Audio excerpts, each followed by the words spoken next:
ইয়ো, hello. এখানে এত ঠান্ডা, লিটারেলি সোয়েটার বার করার টাইম এসে গেছে। এসে গেছে কি, হয়ে গেছে। প্রতিদিনের মতোই হেলদি আর আনহেলদির ব্যালেন্স নিয়ে আমি সকালবেলা চলে এসেছি। এখানে চা আর এখানে আমলকির রস। আমি জানি না, এর গন্ধটা আমার একদম ভালো লাগে না। তারপরে যে কাজটা করা লাগে, টু ডু লিস্ট বানানো। অ্যান্ড টু ডু লিস্ট বানানোর পরে আমি মর্নিংয়ে বই পড়েছিলাম বেশ অনেকটাই আজকে। যাই হোক, বেসিক্যালি লাইফে ড্রামানুসার কোনো না কোনো সমস্যা সমস্যা বলা চলে না।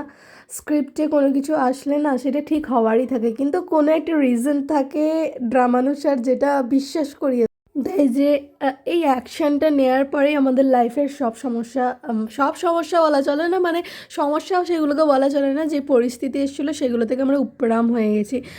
ইয়া, ওই 11-11 পোর্টাল থেকে আমার স্পিরিচুয়াল জার্নি শুরু হয়েছিল। অ্যান্ড এই থিঙ্কিংটাও আবার এই রোলের, নাকি এই সোলের। যাই হোক, আজকে 11-11 পোর্টাল, সবাই ম্যানিফেস্ট করো যে যার যেই ম্যানিফেস্টেশন আছে।